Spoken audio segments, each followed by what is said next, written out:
Captain's log, stardate 57931.4. The crew is restless. After spending too many months piecing our ship back together, we're finally about to venture out on a new mission. And the crew isn't letting this unprecedented ion storm slow them down. They're ready for something different. I know I am. Perhaps more than any of them. Fortunately, nothing ever stays the same. It's entropy, the nature of the universe. Change is inevitable. And while entropy says order gives way to chaos, in this case, change is good.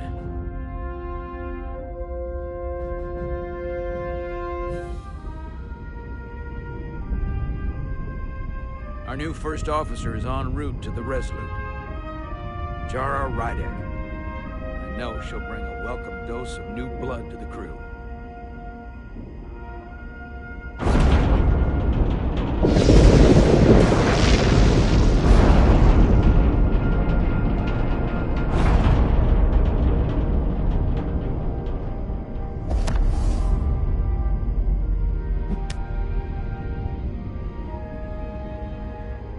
Thanks.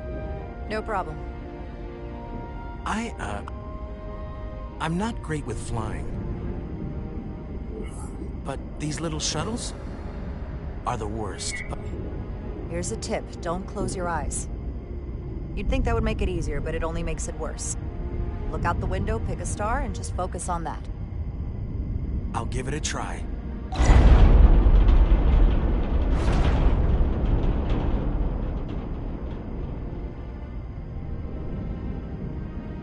Sorry, I'm a little anxious. I hadn't noticed. I'm on my way to my first assignment. When we get to the starbase, I'm transferring on to the Resolute. So am I. It won't be easy for Jara to step in at the 11th hour like this. But if she's half the officer I knew she could become when she was a cadet at Starfleet Academy, she'll be the XO this ship needs right now.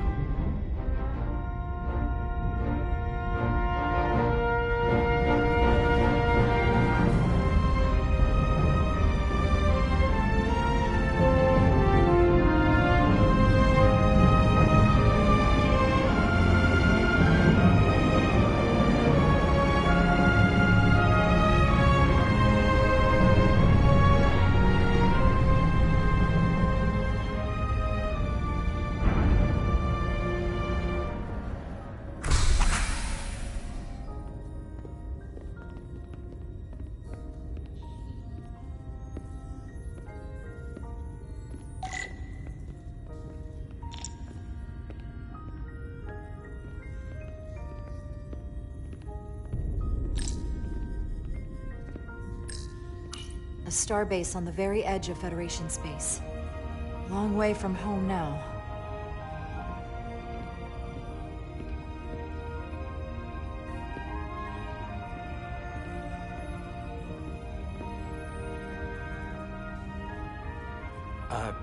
Commander? I'm not usually such a nervous wreck, by the way. I actually did well at the Academy. Oh yeah? Maybe you've heard of the Torvalin test? Sounds familiar. It's a tactical simulator that makes the Kobayashi Maru look like a picnic on Pintaris 5. Anyway, I finished in the top 20. Not just in my class. I mean, all time. In the history of the Academy. So, there's that. Really? That's quite impressive. Thank you. It was tough. But you know, I set my mind to it and it paid off.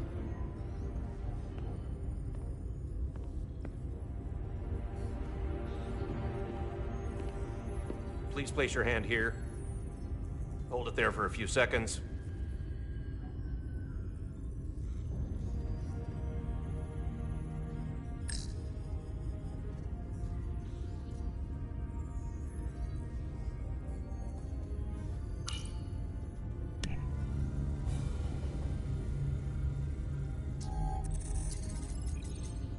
Welcome, Commander Rydek. Wait, You're Jara Rydek?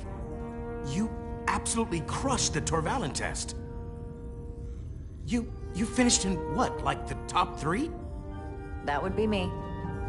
Now I'm really... It's an honor to meet you, Commander. Sorry, I didn't realize before. I just came off the shuttle and was glad to be on solid ground. The pleasure's mine, Ensign. Paul Calloway. Good to meet you. I believe Commander Ermot is expecting you. He's in the concourse just ahead. See you on the Resolute.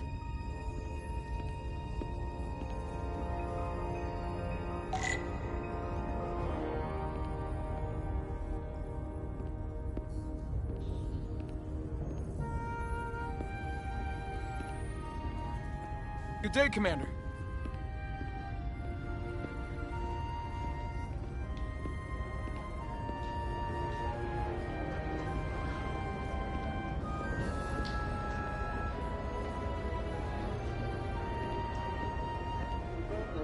If I remember my briefing, Commander Ermot is a Bolian, so I'm looking for someone with blue skin.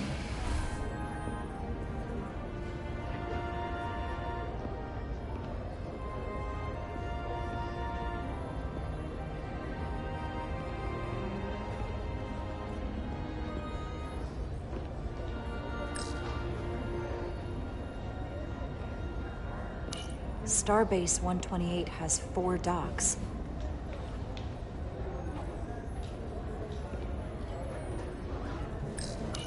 I'll replicate myself a meal once I'm on board. Excuse me.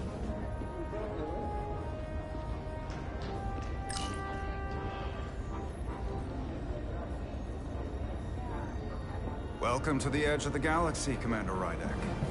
I'm Commander Jan Ermot, Operations Officer on the Resolute. Commander? I hope there wasn't too much trouble getting here. This storm isn't making anything easy for us right now. It takes more than a little turbulence to rattle me. I'm sure that's the case.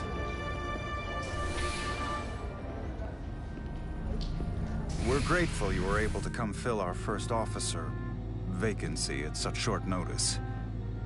From everything I've read and everything I've heard, we're lucky you were available to us. Coming from a premier starship and all. To our little research vessel. I'll do my best to live up to expectations. Oh, I'm sure you'll do just fine. And if I can help in any way, just let me know.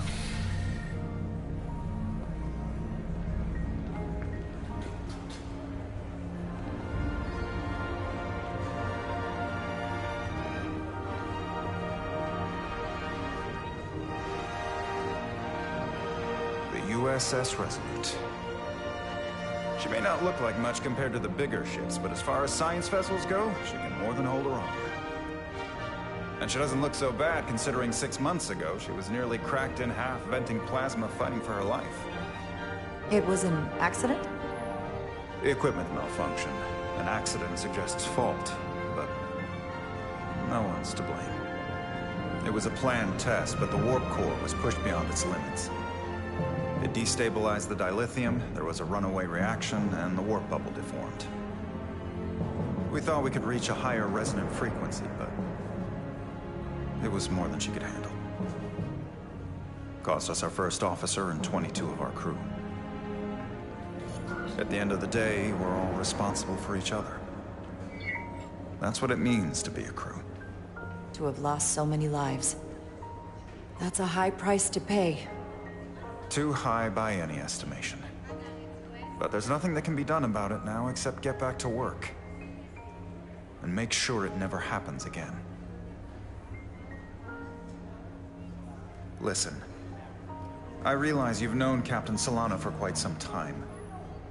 And I'm glad you're ready to bring your best.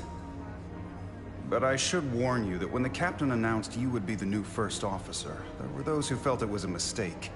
That he should have promoted from within. So you might want to tread lightly at first. Until they come to value your contributions as much as he does. Thank you. Always good to have a sense for what you're walking into. I just thought you ought to know. I appreciate it. Starfleet has assigned us a high-priority mission to the Hotari region. I'll let the captain brief you on board. I know he's eager to see you. Will we be mission ready in time?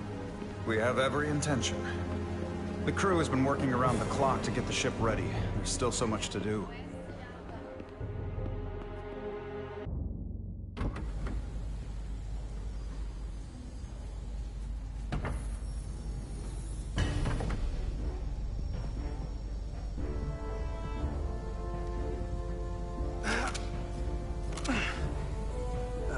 Stuck. I got just the thing.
Is that.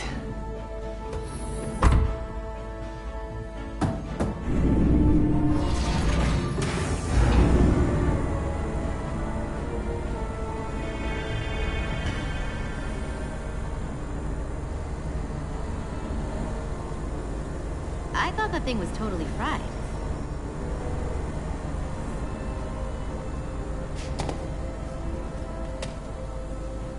Nice work, Carter. Nothing to it, Millie. And not a moment too soon. The boss wants us down in engineering. Like, now.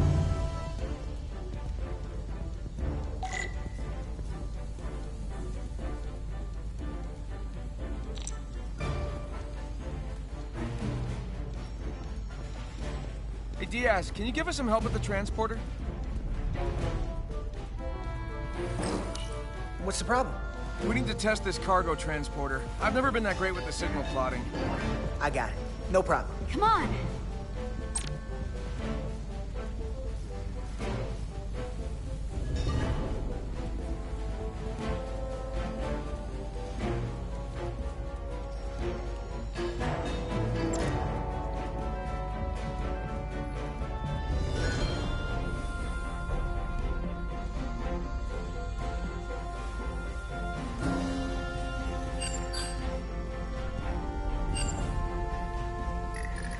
Carter Diaz!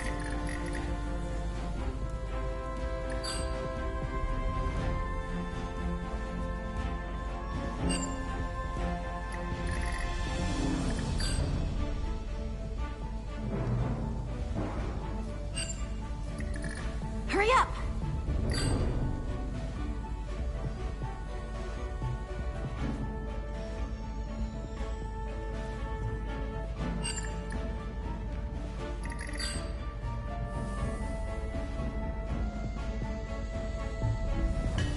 Time's a-wasting.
no sweat. Whoa, whoa, hey, buddy, get off the pad!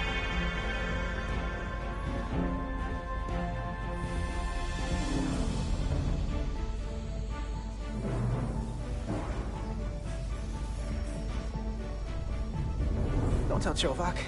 Not a word.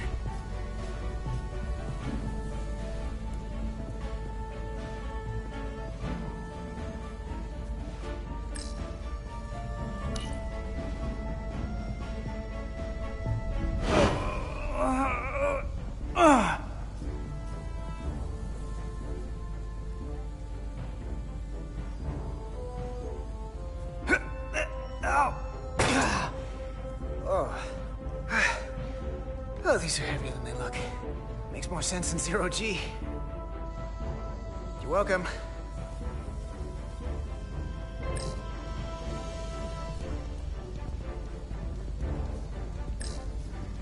So clean I can see myself. And you know what? Not half bad.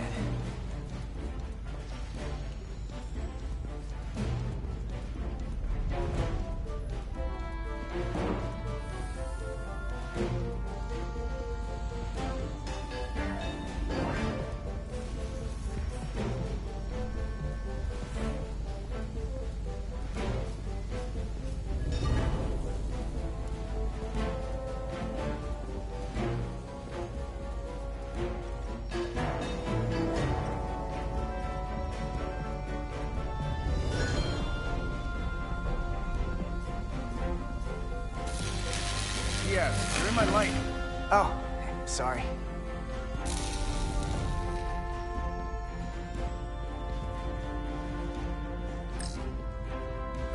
The storm looks pretty bad. Just another reason why we need to get this ship ready.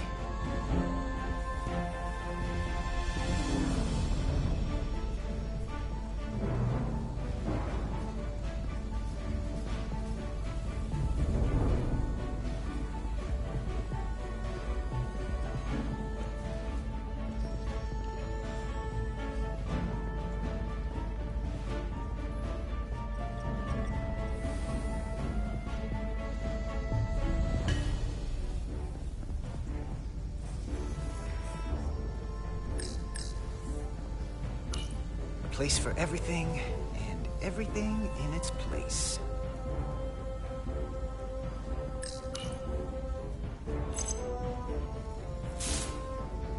Someone gonna fix that?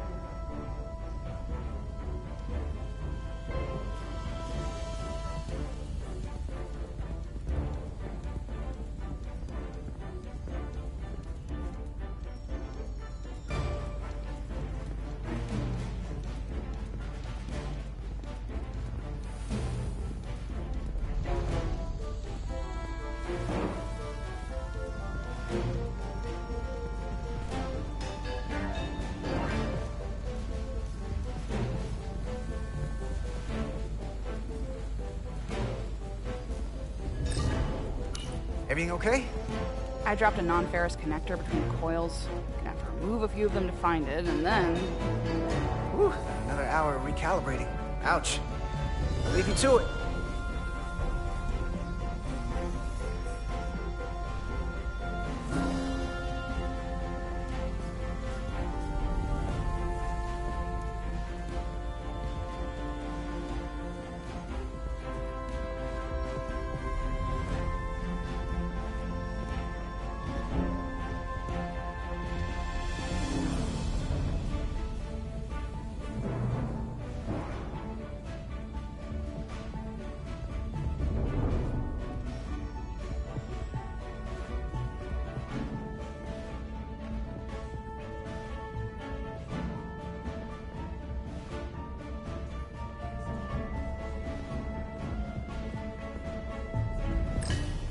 Good to see her fully operational again.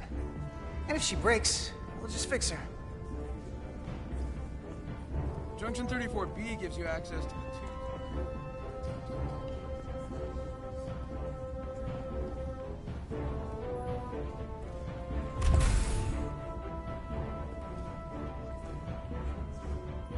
Engineering. I heard the new XO just arrived. Won't be long before we get underway. I just hope whatever Chovak called us down for, it's something good. I can never tell with him. I'd rather not end up degousing plasma manifolds. Hanging upside down makes me queasy. What's the matter, Nilly? Afraid of a little hard work? A little hard work? Really? A little? 6 months of putting this ship back together is a lot of hard work. Yeah, and here we are. Just about ready to go.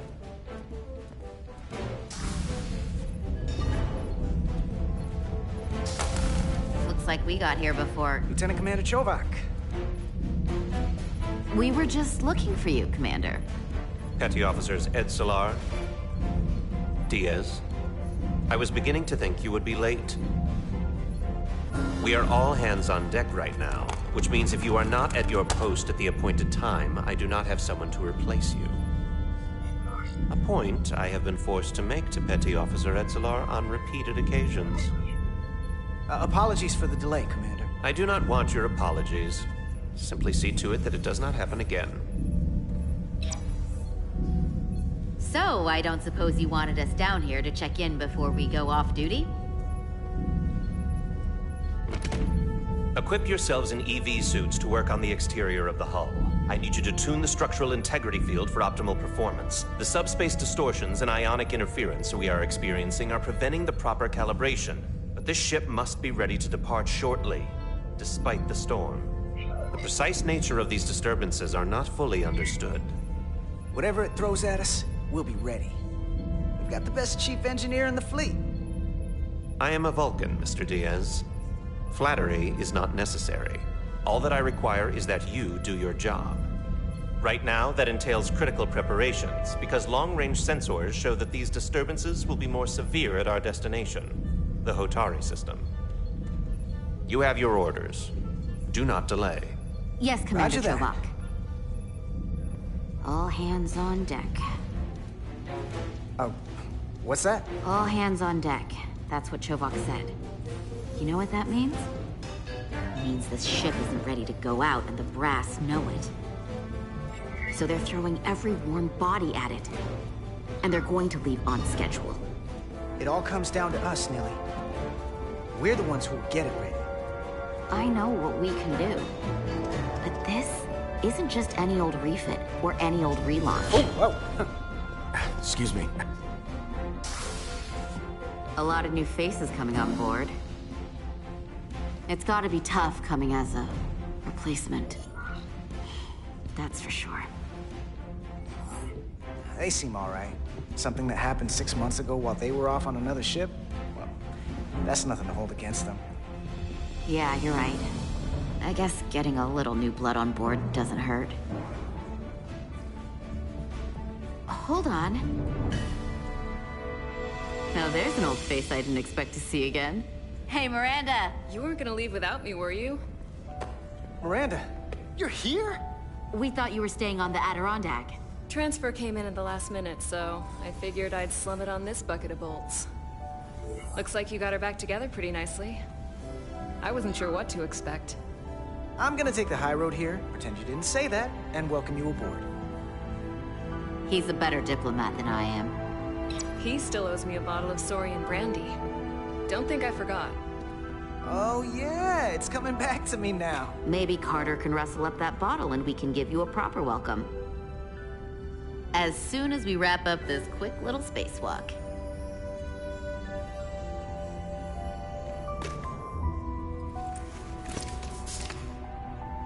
Here, let me help you. Thanks. So what's the word? Are you back in the security rotation? Yep.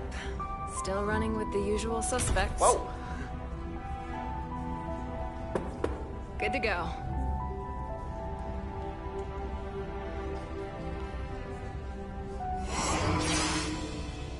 See you on the other side. Activating magnetic souls.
Captain Solano should be here momentarily.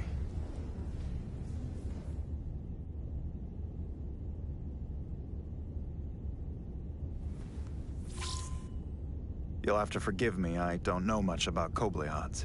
But my understanding is you need a steady supply of duridium to keep your cell structure stabilized, or bad things start to happen. And we have plenty of duridium in sickbay, so there's no risk of running out. Thank you. Feel free to make yourself at home. And help yourself to whatever you like from the replicator.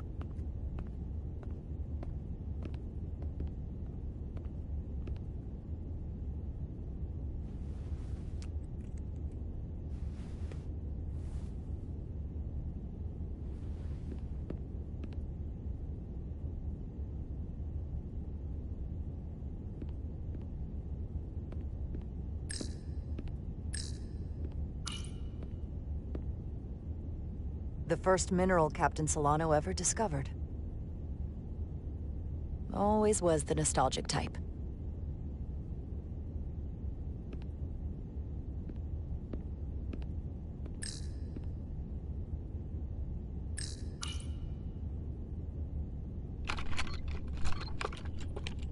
Can't wait to plot a course myself.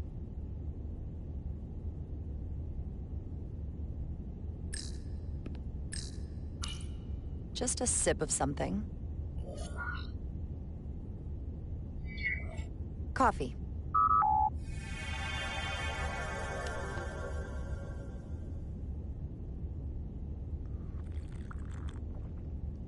Perfect temperature.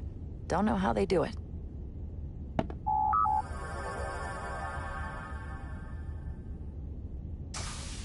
Jara Rydek.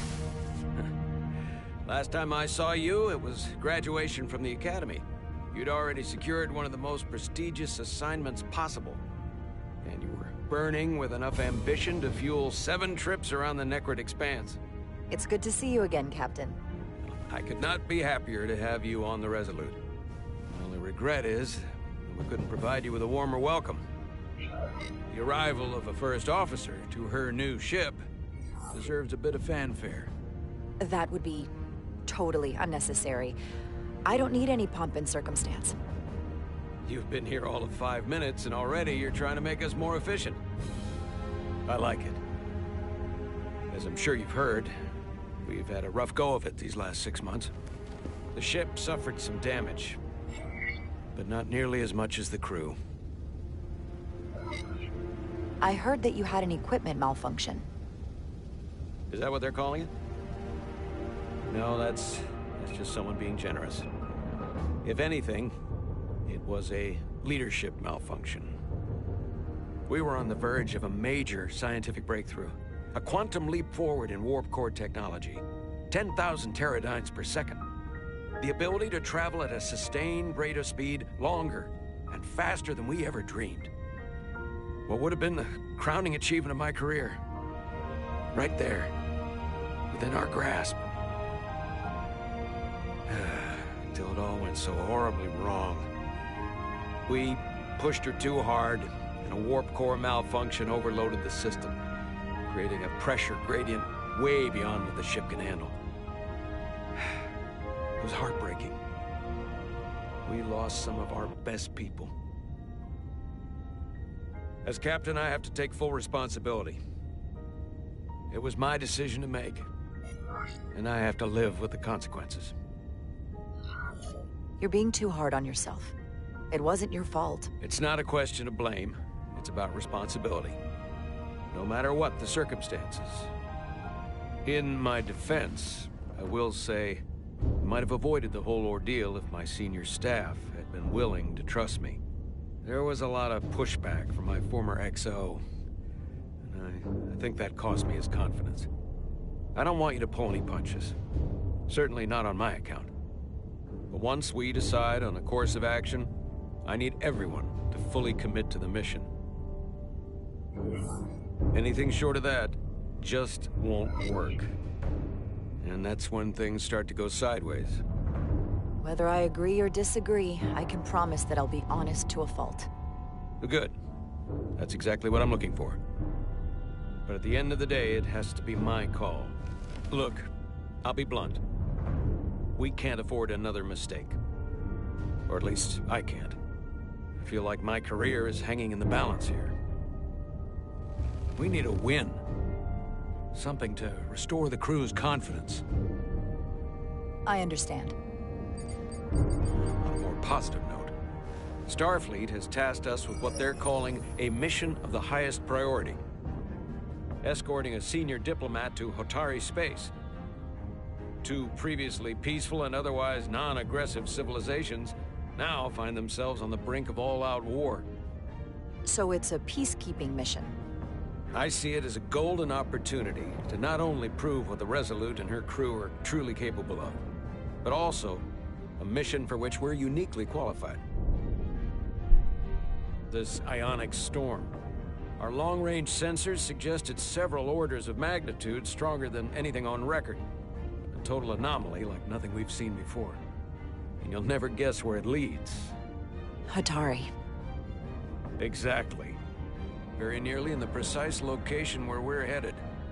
Where I imagine the interference will be exponentially greater. But the diplomat will brief us on the details at the rendezvous. Who is the senior diplomat we're escorting? That I don't know. Starfleet hasn't said. But I don't want to get ahead of myself. I expect we'll have some rough sledding when we arrive, so I need you to prepare the crew for the worst. There's just one more thing I want to clarify up front. The metric that for me will be the ultimate measure of your success. What is it? If after serving as my first officer, you don't one day find yourself with a ship of your own, then I will consider it my personal failure. When that might happen is entirely up to you.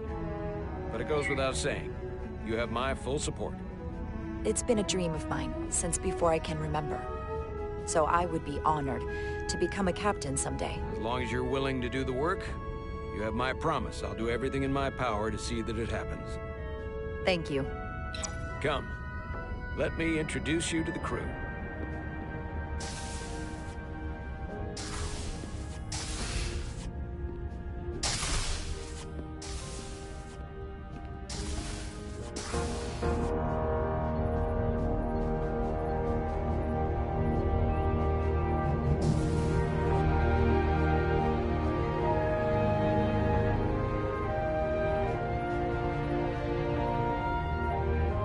Everyone, if I could have your attention for a moment. I'd like to introduce Commander Jara Rydek, our new first officer. Some quick introductions. This is Lieutenant Handar, our helmsman, one of the best in the business. One of? Well, what he lacks in humility, he more than makes up for in ability. A pleasure to meet you, Commander. Likewise. Next, we have Commander Westbrook, our Chief Science Officer. I've come to rely on his expert counsel on a regular basis. Pleasure. Commander Rydek, it is such an honor to meet you. This is our Tactical Officer, Lieutenant Bedrosian, who's been looking forward to meeting you for about as long as I can remember. I've been following your career for quite some time. And I look forward to learning as much as I can from you. That's very kind of you to say. I'm happy to be here. Well, I have to admit, one of the reasons I've followed your career is because you're part Kobliad. Because of what you've overcome. Starfleet stands up for people who can't defend themselves. And you were one of those people once. But since then, you've done so much to protect others who need it. I really admire that. So, you've been something of an inspiration to me. Not that I've done anything close to what you've done. You really do know a thing or two about me. I'm glad I could inspire you, but it's important to chart your own path. Thanks. You can count on it. And then, of course, you've already met Commander Ermont. Please, do everything you can to make Commander Rydek feel at home here. I'll be on the starbase. I have an urgent meeting with the starbase commander to get our authorization to get underway. If they drag their feet any longer, we won't make our rendezvous. The bridge is yours.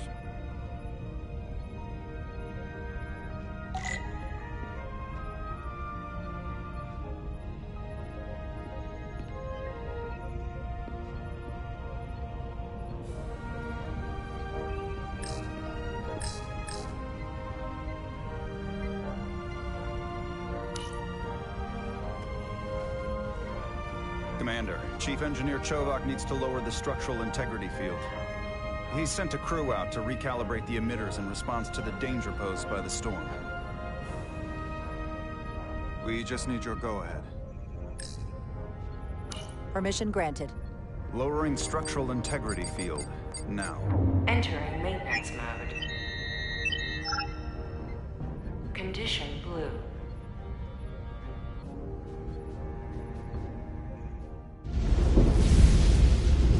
The storm is getting worse.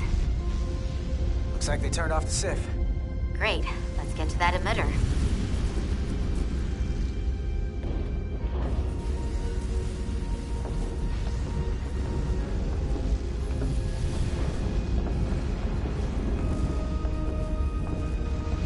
Every time we're out here, I half expect to see her in pieces again.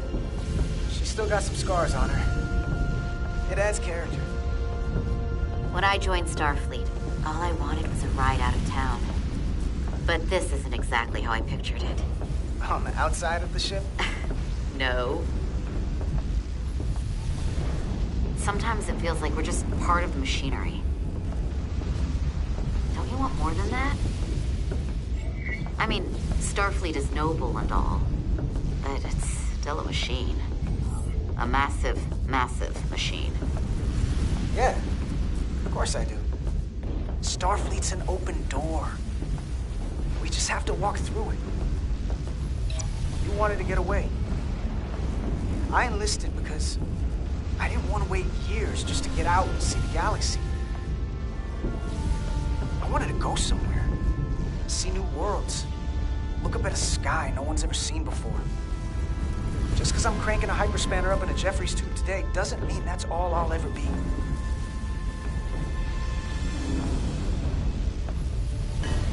Diaz to Commander Chovak. We are at the SIF emitter. Acknowledged. You may proceed with the recalibration.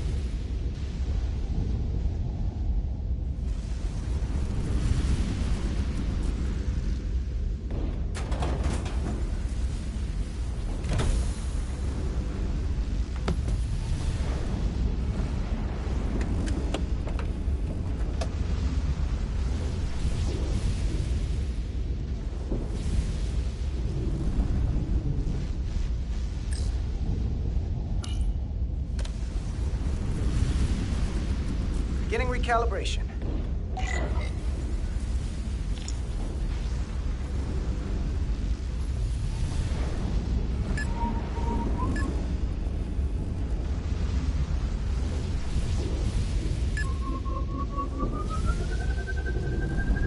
Careful. Too much action and harmonics will deflect the alignment.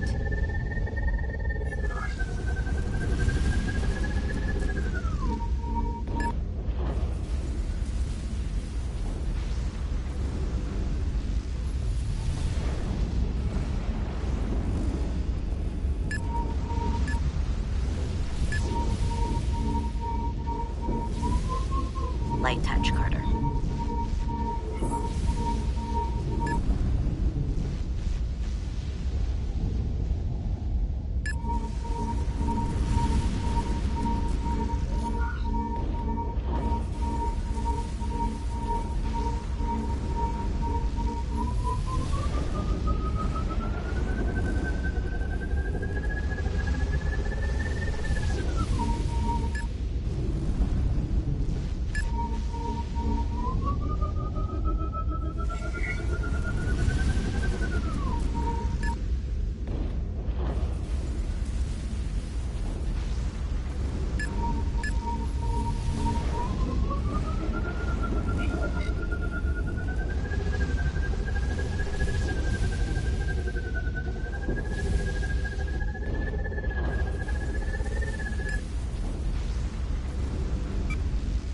Looks good. That wasn't so hard.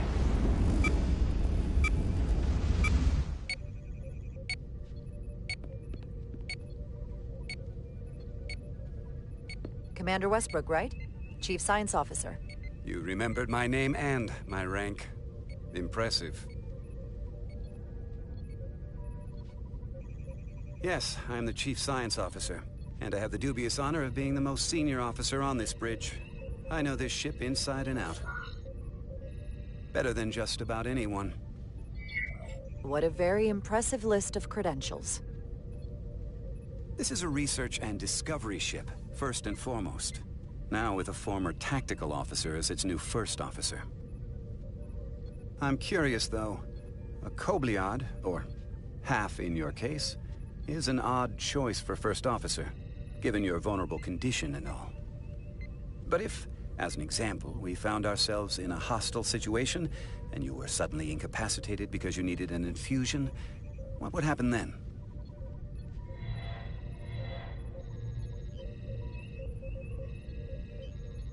You'd leave Captain Solano without an XO. Granted, that would be a worst-case scenario, but not outside the realm of possibility. Captain Solano's familiar with my condition. I'm sure it factored into his decision. So I'd have to say it's not a problem. But we should probably have a contingency plan just in case. Listen, can I be blunt, Commander? I see no reason to stop now. Commander Sutherland, your predecessor, was one of the best first officers in all of Starfleet. His record was impeccable and his reputation was without equal. I mean no disrespect, but the shoes you're stepping into are almost impossible to fill. He was loved by the crew. And he was one of my closest friends. So I can only hope that you'll live up to expectations. Mr. Westbrook, if you have some kind of problem with me, and you just met me so it has nothing to do with me, you're gonna have to figure out how to get over it. Because I'm here, and I'm not going anywhere. Do you read me? Loud and clear. I'll stick to science. That is what this ship is for. Very well. Seeing as Captain Solano is on the starbase, let me give you an update on this ion storm we're flying into. It's unusual, unlike anything I've ever seen. At the moment, I can't tell you if the Resolute will shrug it off or if we're putting ourselves at risk. However, if we learn more about its patterns, its nature, we can come up with a scientific countermeasure. Just a moment.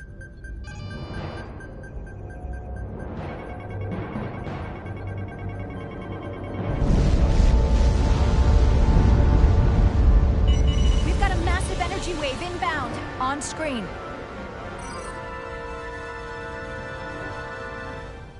Tracing its trajectory. Starbase docking clamps are holding. The storm's emissions are fluctuating, coming in waves. And if my projections are right, we're about to get hit by a wideband burst of ionic energy. Like a tsunami. I'm reading power abnormalities all over the ship. Estimated... Red alert! Aye.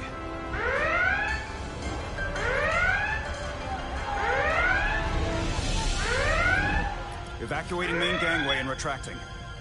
Putting sensor visualization on screen. With the structural integrity field shut down, we can't take a direct hit. Time to impact. 1 minute. Shield systems are severely impacted. We have limited protection. I need every available solution. What are our options? We can weaken the impact of the storm with a deflector pulse. There's a better way. I'm sending all auxiliary power to the deflector dish. Send the aux power to the shields. We can't reactivate the entire shield bubble, but it's a directional threat. So we can orient all we have towards the wave. You have to believe me. We only get one shot at this. We can't afford to get it wrong. That's right, which is why we need to send power to our shields. Petrosian, get those shields up. Rerouting power to shields. Stand by. I need a heading. We've only got one shot. Understood. On my command.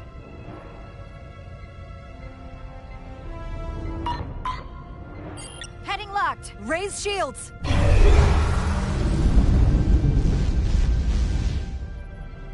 This is it! All hands, brace for impact.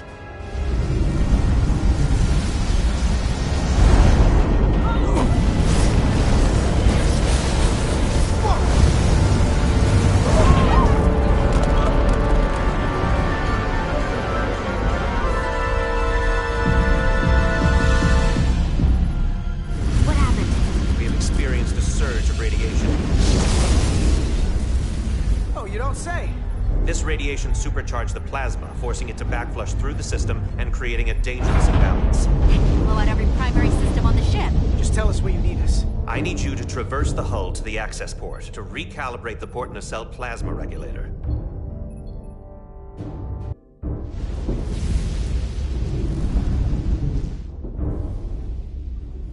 We've reached the first access point. Understood. Do you see the override for the level 1 failsafe circuits?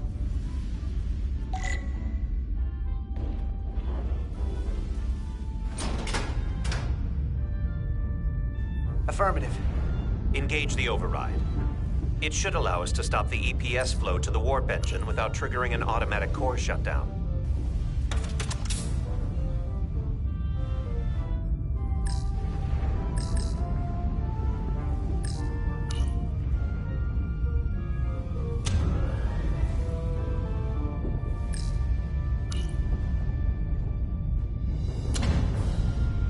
Failsafe override engaged.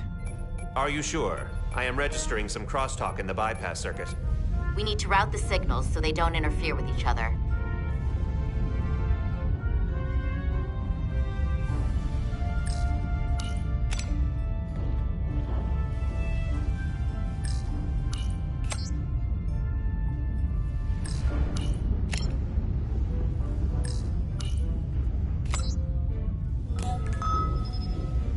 Diaz to Resolute. The failsafes are temporarily disabled.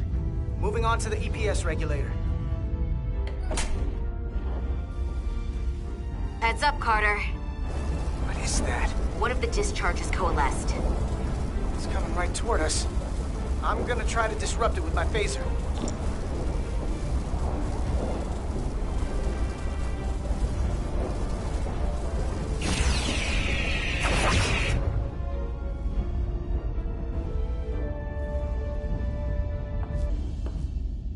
So we gotta climb up the pylon.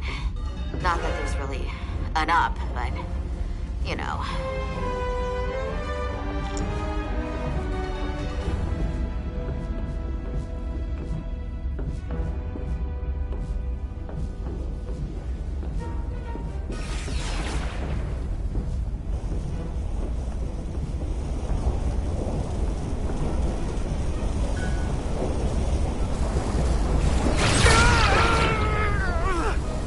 Are you alright?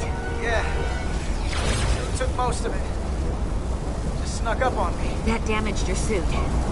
Energy damping is down to 60%.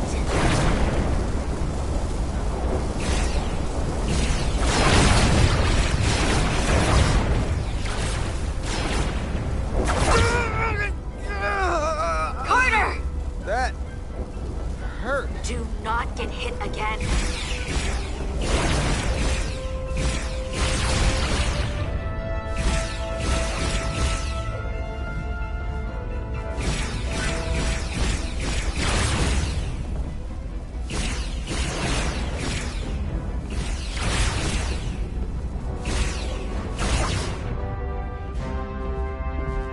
We're almost to the regulator.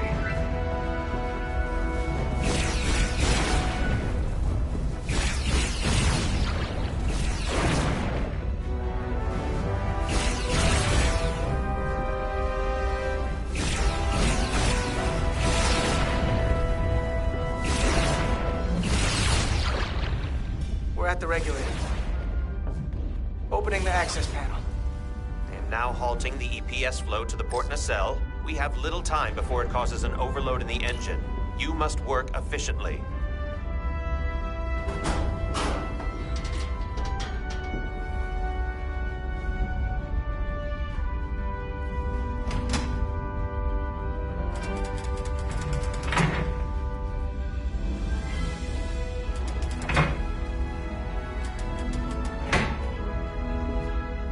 EPS manifold adjusters reset to neutral.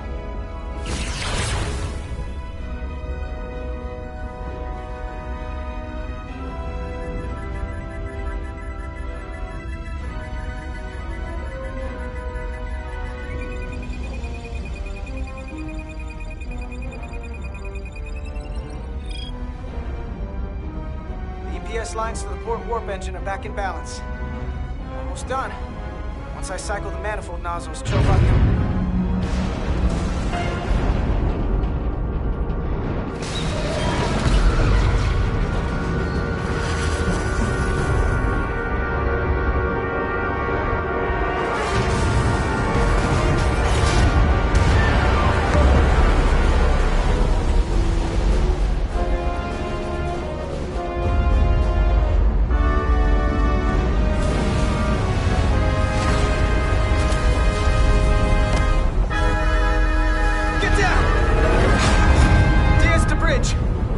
docking clamp. We've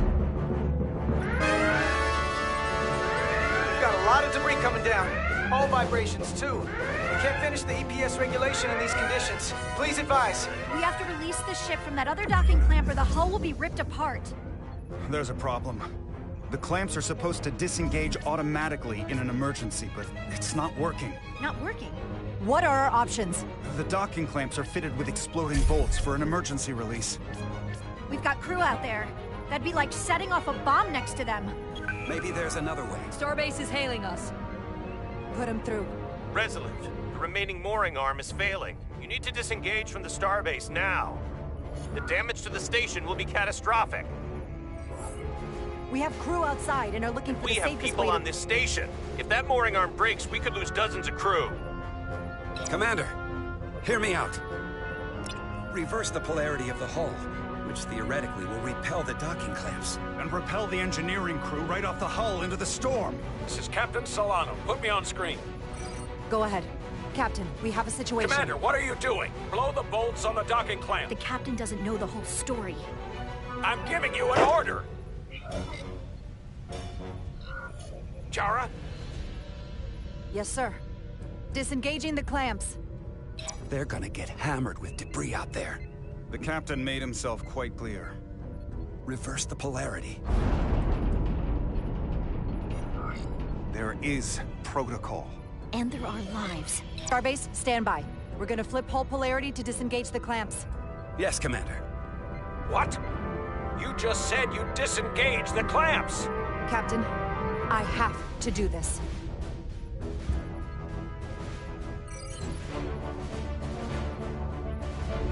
Repair crew, this is Acting Captain Jara Rydek. Be advised, we are going to reverse hull polarity to free us from the remaining docking clamp. Tether yourself and deactivate your boots on my mark. Understood. 8, 7, 6, 5, 4, 3, 2, 1. Mark!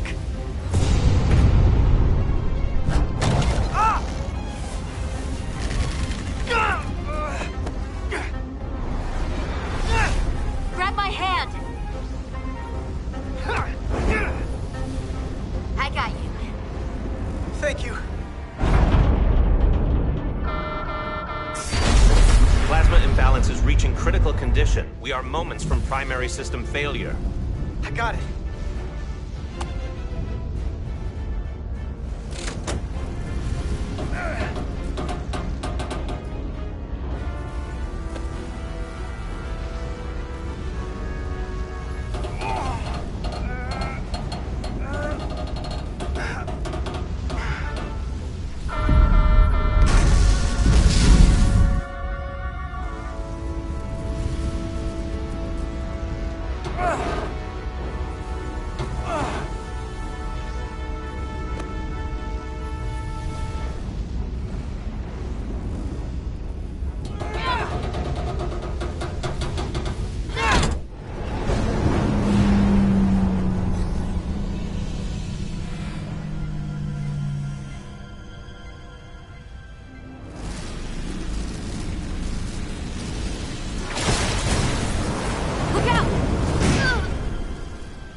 Hurt and unconscious. I'm gonna have to tow her back to the airlock.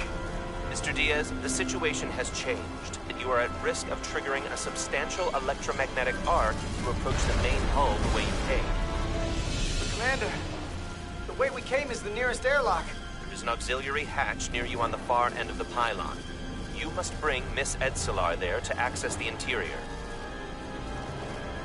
Roger that. Going there now.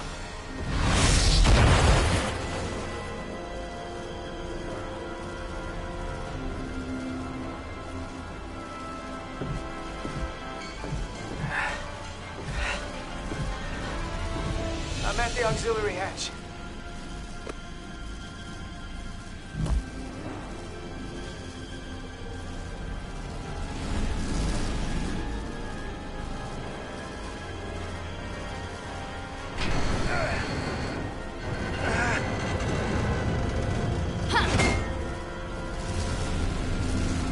go first.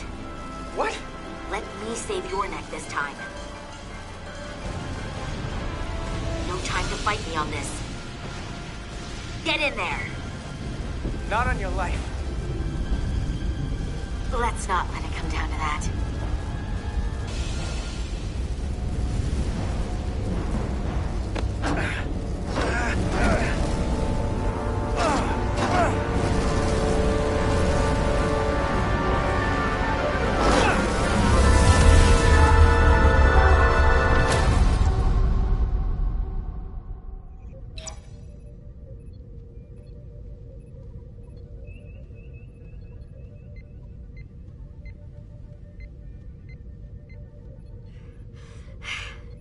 We made it.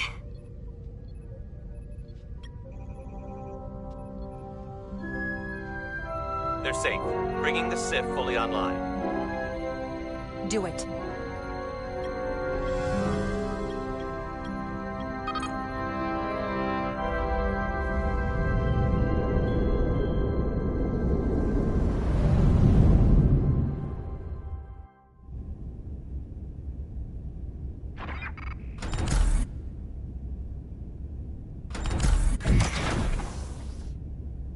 Nilly. I'm good. Help me with him.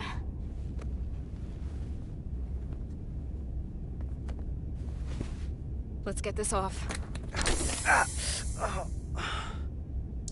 Medical. Got one wounded at my location. Carter. You don't look so good.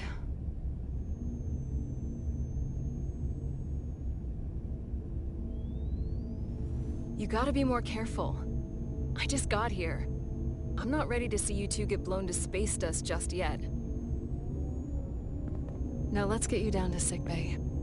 Great.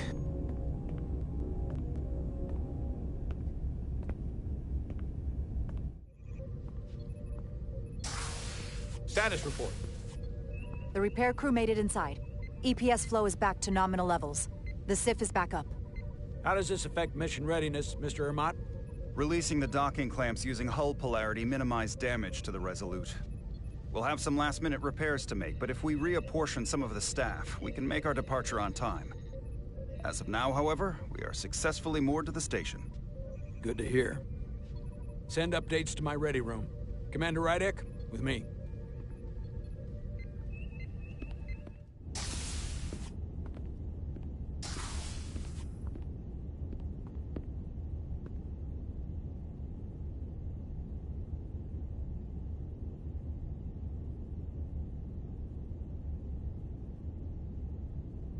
You disobeyed my orders. Well?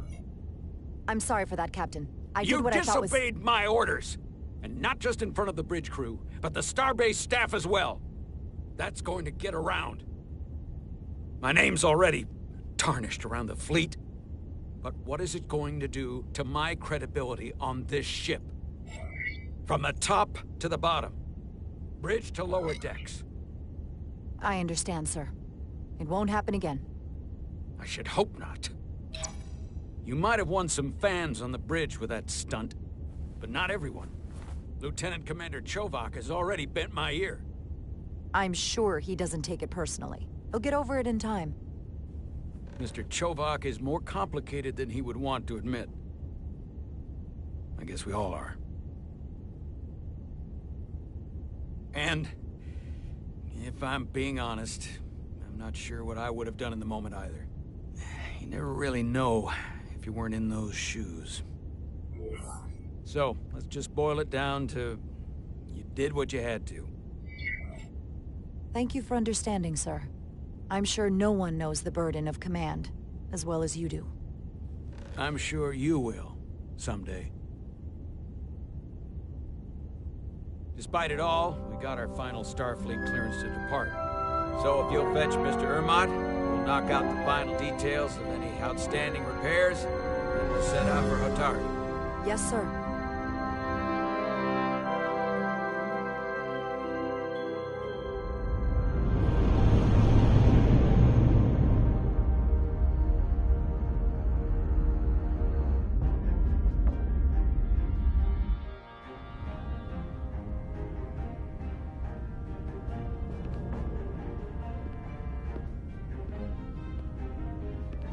All departments reporting full mission readiness. We've got our full complement on board. This is my favorite moment, right now. The start of a new mission is always full of possibility. The Orion Syndicate could sell it as a drug. Don't let the Admiralty hear you say that.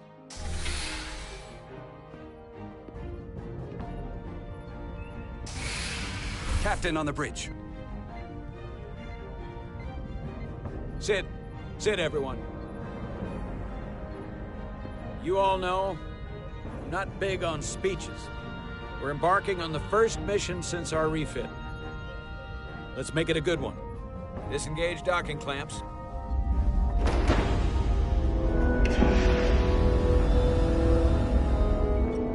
Docking clamps released. Thrusters ahead, Mr. Handar.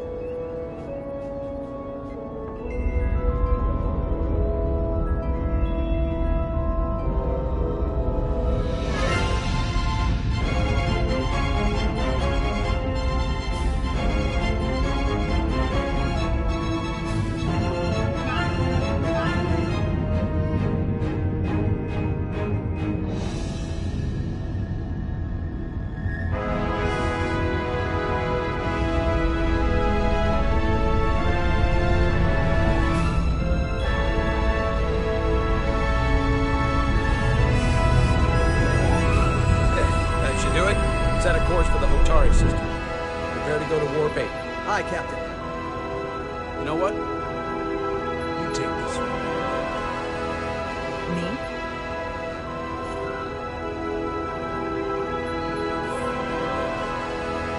Me? Engage.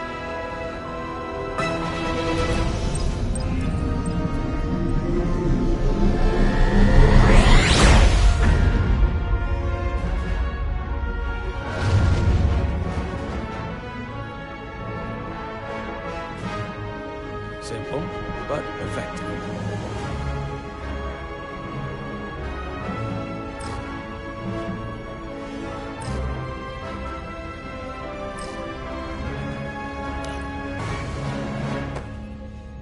Easy.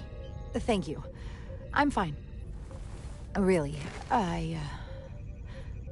You don't look so good.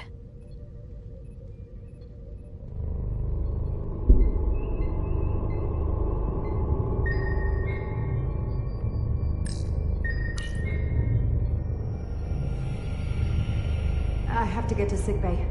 Go.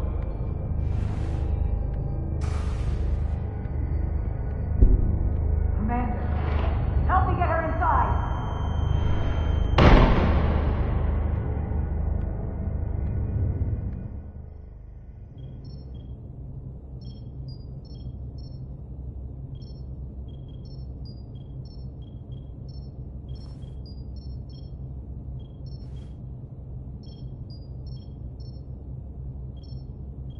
Well, that was quite a scare. A few minutes more and it would have been one of the shortest tenures on record for a first officer. Is that the engineer that was out on the hull? That storm did a real number on him, but he'll live. Just needs rest. You should worry about yourself. Your duridium levels got dangerously low and destabilized your cell structure. This is definitely one of the more memorable first days I can think of. My name is Dr. Aram Duval, Chief Medical Officer. To be honest, I've never met a Kobliad before. You're... rare. I know. I was going to say special. Your people's numbers have dwindled, despite the Federation's efforts to find a more readily available alternative to the duridium you need to survive. Yet you joined Starfleet, and managed to thrive. I imagine the responsibility must be overwhelming. Maybe even a burden at times. I know what it means. And I know the responsibility that comes with it. But I can't be anything more than who I am. And if someone has a problem with that, or expects something else, then that's their problem, not mine. That's exactly right. And don't worry, I won't treat you like a science experiment. I just do the science and leave the experiments to Solano. You don't agree with his methods? I don't agree with his definition of acceptable risks. Not when the lives of your crew are at stake. My professional opinion is that the accident took a toll. More than he's willing to admit. He's overstressed, operating in the pressure cooker of his own mind. Which is never a good headspace when the lives of your crew are at stake. What concerns me is that now he's even further away from the thing he's been chasing his entire career. The breakthrough discovery. The major innovation. Something he can put his name on. We all have to chase our dreams, don't we? We need to take some risks. Isn't that why we joined Starfleet? But not at the expense of other people's lives. It's too high a price to pay. And I have to give you credit for what happened on the bridge. It took guts to defy a direct order. Huh. I guess word travels fast around here. It's a small ship, and everyone's curious about the new XO. Fortunately, your cell structure's almost completely stabilized. And I'll spare us both the lecture, but I do feel it's my responsibility to remind you, without regular infusions of Duridium, you will not live. It's as simple as that. Understood. Then, my work here is done.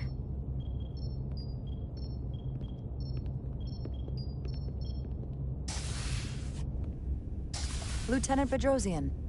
I came to see if you were okay. We were all pretty worried on the bridge. No one knew what was happening. I don't want anyone to worry. This is just part of who I am. It doesn't define me. Of course. I completely understand. And I would probably feel the same way if I were you. You trusted me earlier with the shields, and I appreciated that. I want you to know that I have your back. Thank you.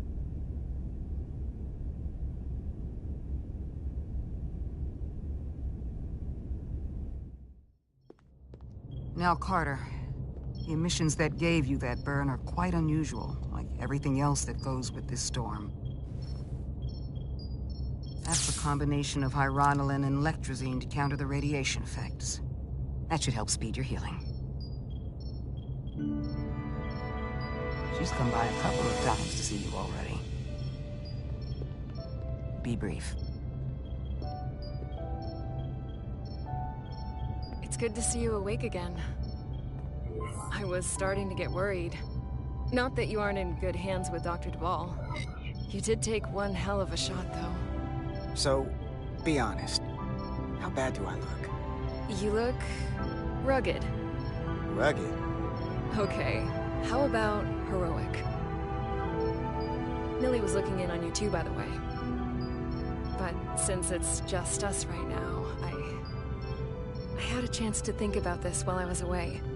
And I thought it was important that I just come out and tell you. Instead of tiptoeing around it. Or worse. It's okay, Miranda. You can tell me anything. I know that. Then come on. Just spit it out. I'm trying. Let me talk. What I'm trying to say is, we've been really good friends for a long time. But I got back here and I couldn't ignore it anymore. I want to see if there's more between us than just being friends. This is all kind of unexpected. I didn't expect this either. But here we are. And I didn't want to ignore it. I just figured I'd steer right into it. Well, what do you think? I've been about as direct as I can stomach. You can do that too. That's a lot to think about. I know it is. So, maybe I should think it over. Oh, yeah, take as long as you need. I get it. But don't leave me hanging. Sorry to interrupt, but the patient needs to rest if he wants to get back to his old self. Of course. Get better. And while you're resting up, think about what we talked about.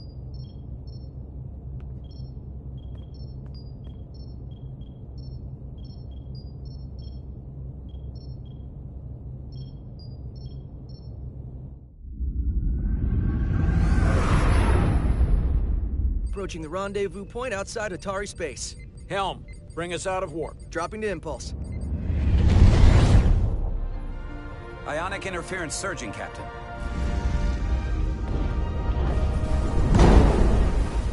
Shield integrity holding. We can take it.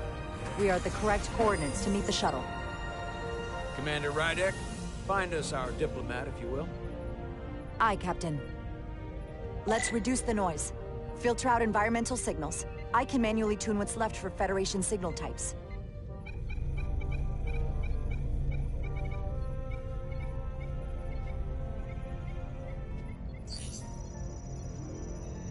I've located the shuttle. Opening comms. On screen.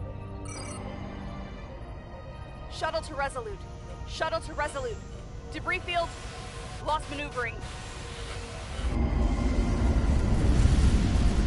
Losing. I can't get it any clearer. We won't get a transporter lock. It's just not happening. Power up the tractor beam. We'll pull them directly into the docking bay.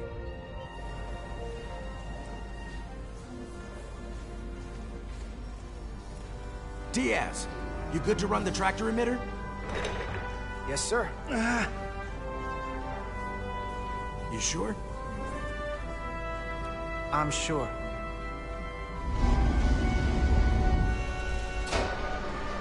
Come on, Diaz. First thing, lock onto the shuttle and stabilize the rotation.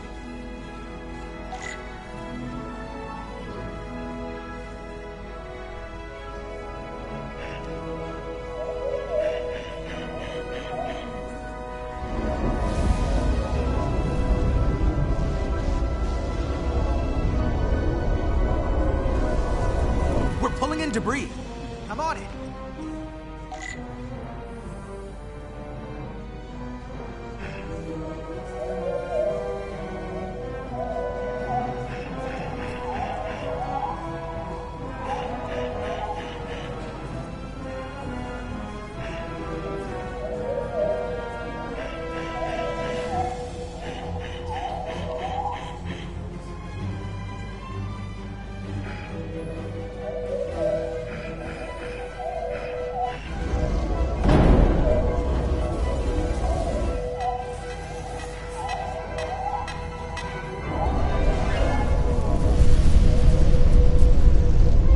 That's gonna take out the shuttle. There's the bridge. There's a large piece of debris headed for the shuttle. The tractor beam can't handle it. Can our shields take it? I believe so. Commander Rydek, plot an intercept course. On it.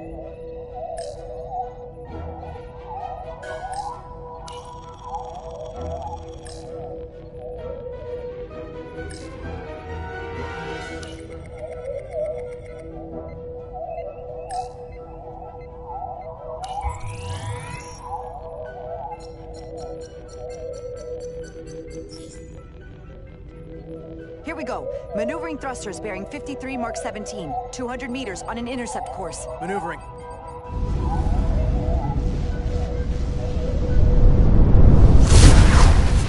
Got it. Whoa! Someone's working hard on the bridge.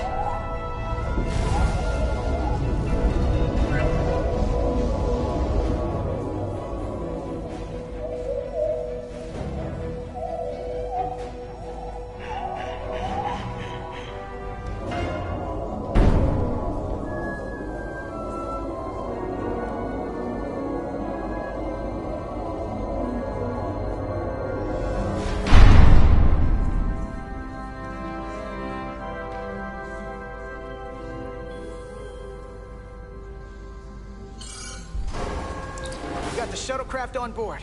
Good job. We're on our way down to meet them.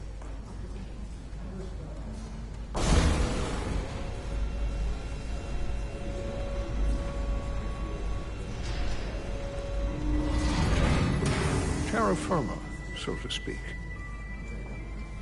Ambassador Spock.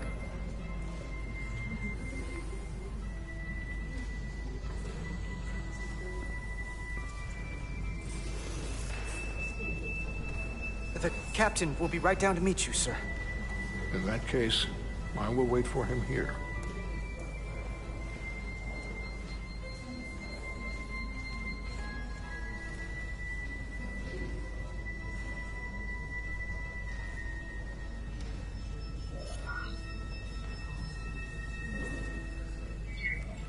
Apologies for the landing, Ambassador. I was operating the tractor beam, sir. I take responsibility. It was not the smoothest transit, but you got us here safely. That is what matters. We thought we were prepared for our arrival in Hotari space, but it is evident my craft was not sufficiently robust for such intense ionic activity. The storm has been pretty intense. There was an element that was most unusual. Before you came to our aid, our maneuvering thrusters and impulse engines were rendered inoperable. So we attempted a short traversal at warp speed, only to find that we could not achieve warp at all, even though our diagnostics computer showed no faults or anomalies. What do you make of that? When all indications say that warp speed is possible, but in practice, we find it is not. I'd rather investigate than speculate. A sound principle. Take readings, run some additional diagnostic checks, and we'll get to the bottom of this. Quite logical, Petty Officer... Carter Diaz. Sir. Thank you. Ambassador Spock. Excuse me. I'm honored to have you aboard. I'd like to get right to it. We're already behind.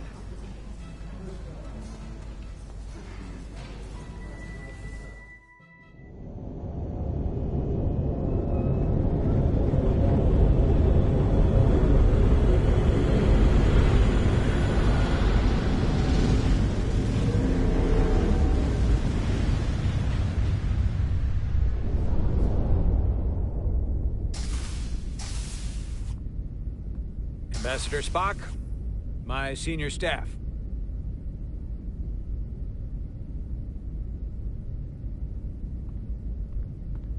It's not every day that a captain gets to welcome a Starfleet legend aboard. You flatter me, Captain Solano. But legend implies the past tense, whereas I am very much focused on our present circumstances. I didn't mean to suggest you were stuck in the past. You're right, Ambassador. Not the most diplomatic choice of words. We're all curious about the future, Ambassador.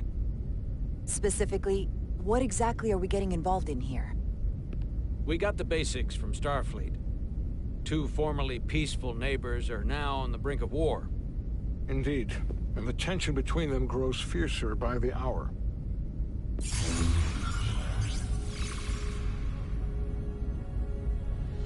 Elydia and Hotari. The Elydians are the more advanced species.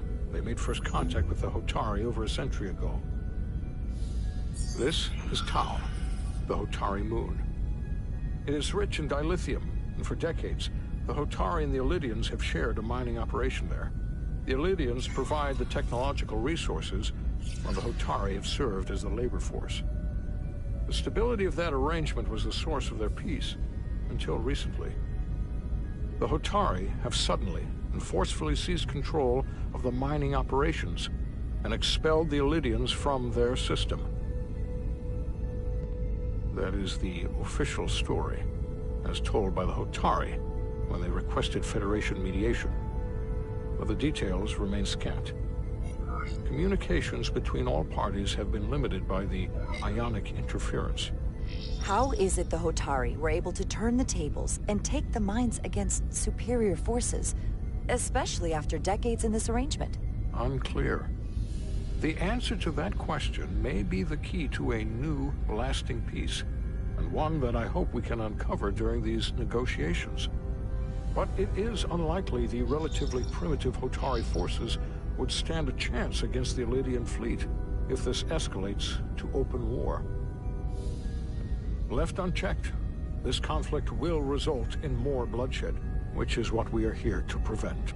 And the dilithium trade hangs in the balance.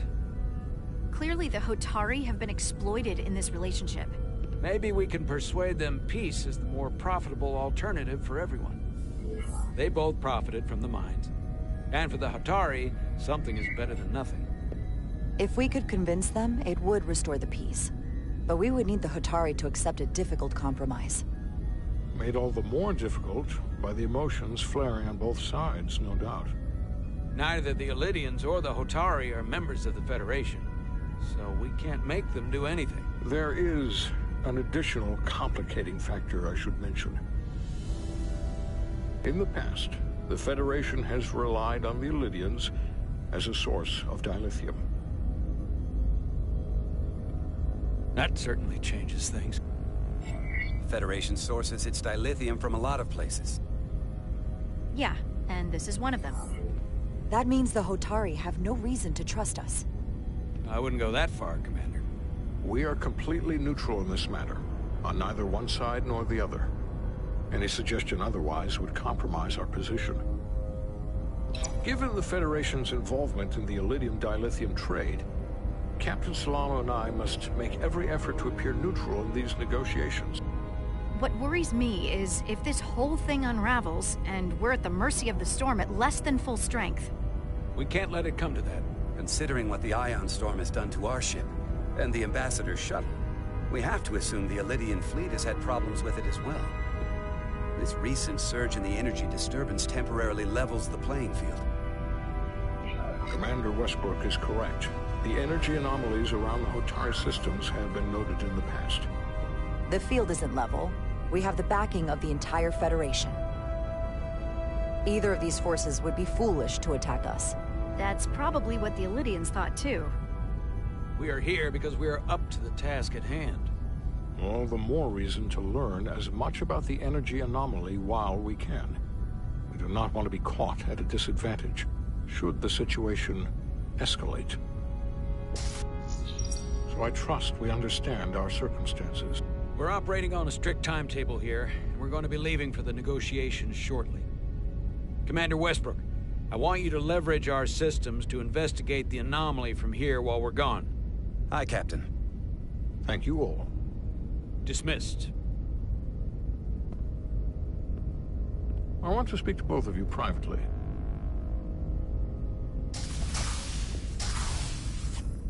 Ambassador Spock, I'd like to make a formal introduction.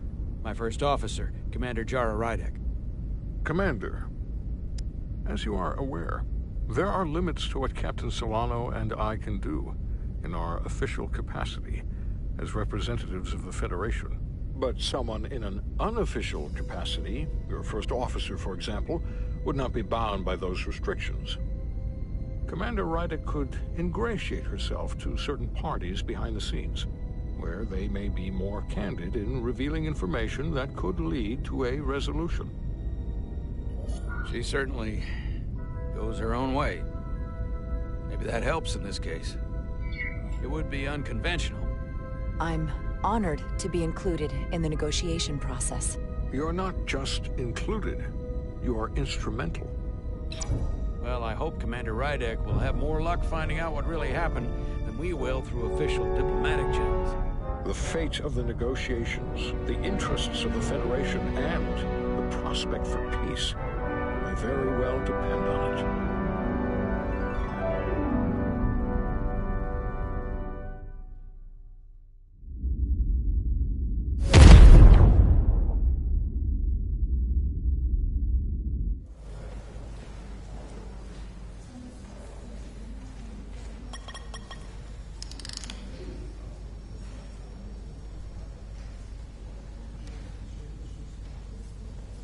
Mr. Diaz, I understand you have already discussed the warp drive failure with Ambassador Spock? I have. It is imperative that the Ambassador's shuttle be flight ready. I need you both to ascertain the root cause of the system failures he encountered. I'm surprised, Commander. I thought you would have wanted to work on Ambassador Spock's shuttle yourself. I respect the Ambassador and his many accomplishments, but I do not derive any satisfaction from interacting with his shuttle as if it were somehow transubstantiated through its association with him. Especially when I have the entirety of this starship to concern myself with. I am not the chief engineer of this shuttlecraft. The Ambassador asked me to take a look, and I'm ready to crack this thing open.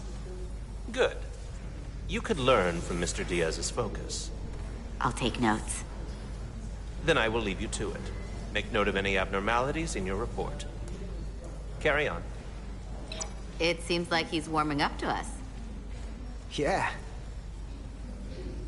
Even Chovok has to look at that face and know you've earned some real respect. And I have to admit that I owe you one. You were right to make me go first. I don't know what I was thinking. You've pulled me out of trouble how many times? Call it even. Okay. At the very least, maybe I can track down that bottle of Saurian brandy you're still on the hook for. But first, we have work to do.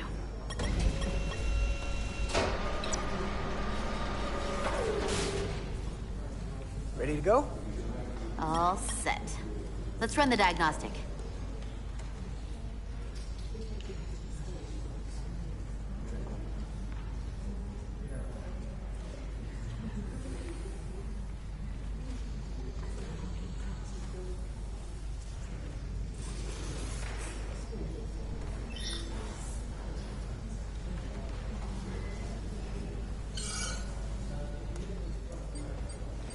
So, I know about your talk with Miranda.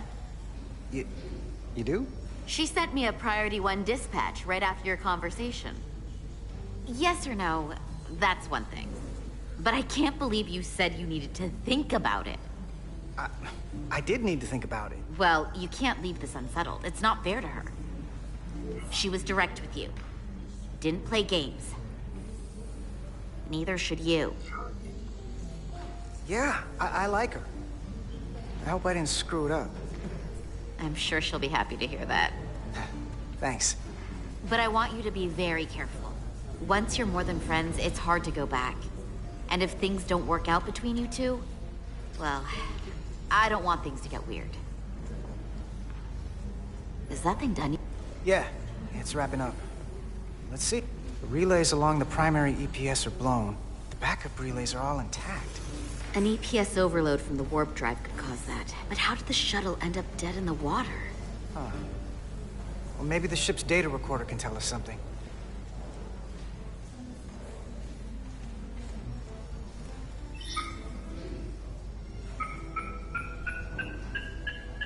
Here. They were only about 8 minutes from their plotted warp point. No faults, just those warnings. What are they?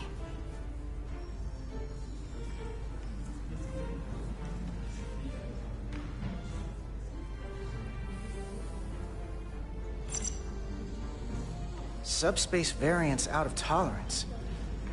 What does that mean? It means the main navigation array lost sight of space somehow. Will the array going offline cause that? Yes, but it should have also thrown a fault code.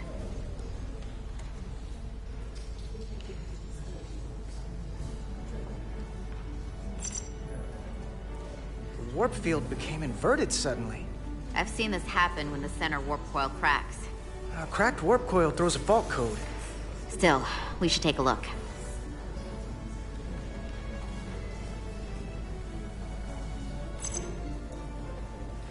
There was a complete warp cascade failure. Wow. They're lucky the shuttle didn't turn inside out. Makes me think the computer panicked on the warp field equation. Any one of these failures should have thrown a fault. If it was caused by a system failure. None of this caused the relays to blow. Roll forward to when that happened. Yes, ma'am. So here, they take a moment to get their bearings and they attempt to re-engage the warp drive. There. That's the relays blowing. And look, there's another warp system alert. They're all the same. Subspace variance out of tolerance, or warp inversions.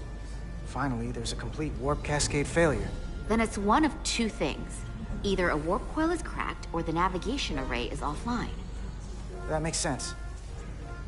Divide and conquer. You want to check the warp coils or the navigation array? I'll check the other. Let's not overcomplicate this. One of these systems is likely broken. I'll check the navigation array.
Navigation array checks out, so it must be a coil.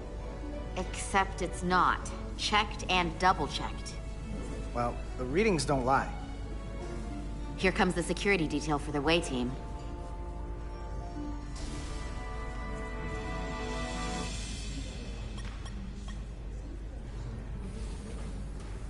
Hey, going planet-side? Yep, as soon as the negotiating team comes down from the bridge. And you've got your hands full, opening every compartment on this shuttle. I hope you're not just trying to keep busy to avoid thinking about some other things. I'm not trying to put you on the spot. And lucky for you, I've got a ride to catch. Well, this is important work. On an important shuttle. The ambassadors. Ah. I won't tell Spock you're digging through his things. Hey, Maris. Aren't these those button pushers you're always hanging out with? And you're the phaser jockeys we always beat in Parisi squares, right? All aboard for Hotari. That another one of the captain's railroad things? Gotta be. I just usually zone out by the time he gets to the whole, steam engines were the warp drives of their day part. Catch y'all later. You don't want to miss your train.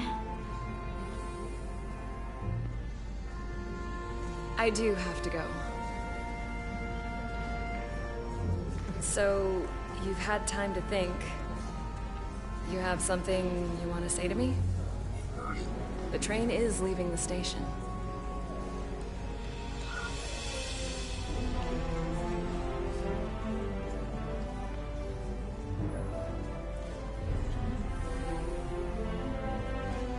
That was nice. Yeah, it was. Save some of that for when I get back. You've got a deal.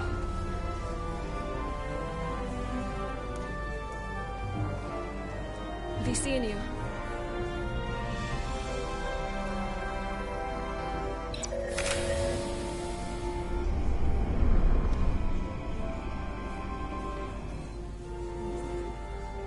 Salar Diaz. If you could float back down to reality, we still have a ways to go. All right, where were we? So, the warp coils in the navigation array are fine, but the nav computer doesn't seem to think so. I'm out of ideas short of field stripping the shuttle from bow to stern. You wanna take this out of the shuttle and throw it on the bench? Oh, real hands-on maintenance. I like it. Okay, the nav computer is patched into the ship. The ship's computer can double-check our work. If the shuttle's nav computer is putting out false data, we'll know it. Let's run through the shuttle's logs again. Running now.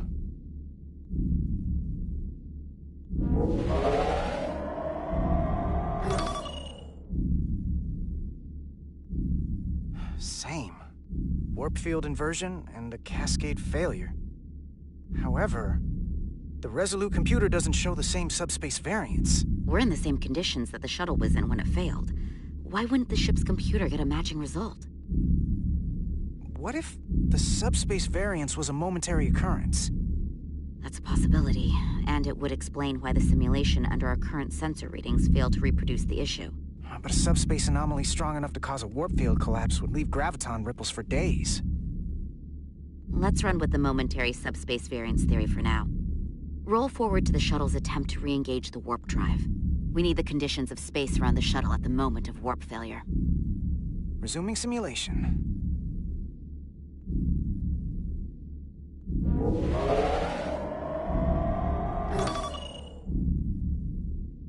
Error in warp field calculation. Cochrane formula variables are out of range. That right there. Take the shuttle sensor data from that moment. Computer, why did the warp field calculation fail? Warp field pressure returned non-orthogonal. Results are undefined.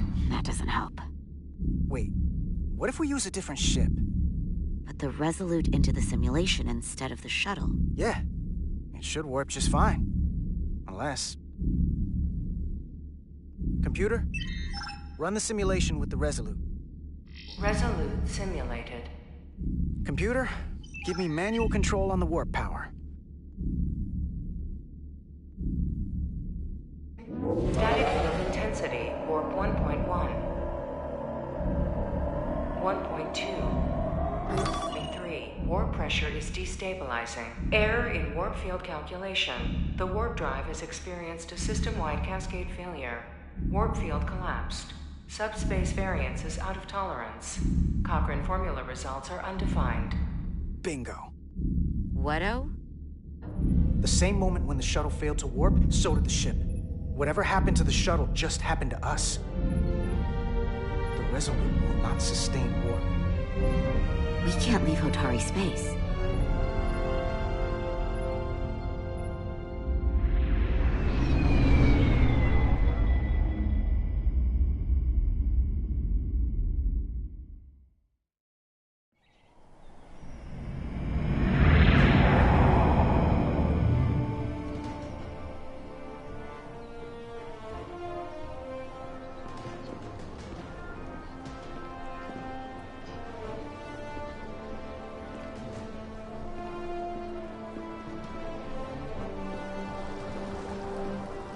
Ambassador Spock, Captain Solano, welcome to Hotari. We are honored you've come. My name is Tylos Altaris, Minister of Diplomatic Affairs. The honor is ours, and this is Commander Jara Rydick, first officer aboard the USS Resolute. You'll find she has a keen mind, and unique insight into the dynamics between the Hotari and the Illidians. It's very nice to meet you. Likewise. I hope... These must be the representatives of the mighty Federation.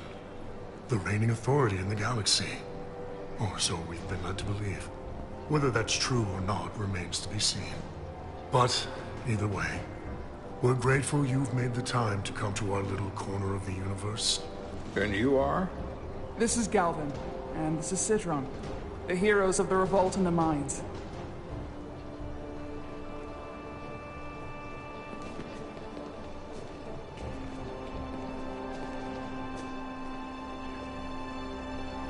Let's hope this is the last time we ever have to come here. If you'll excuse me.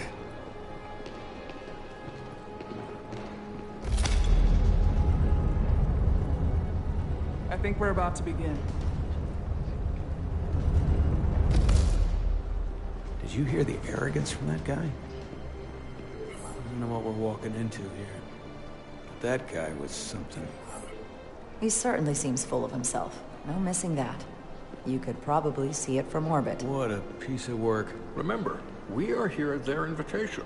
We must remain deferential whenever possible. Of course, but even that has its limits.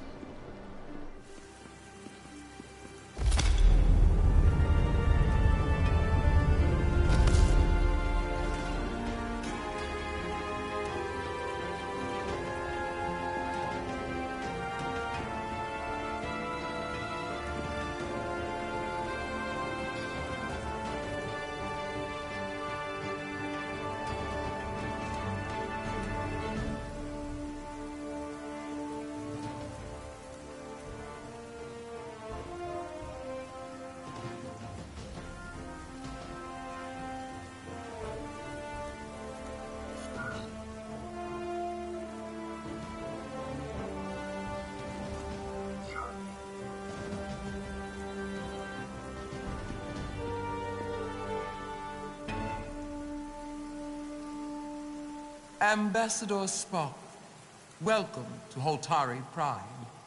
The honor is mine, Your Majesty. That the Federation would send one of their most respected representatives is not only an honor to the Hotari people and their queen, but a recognition of our stature and importance. Let's get on with it, shall we?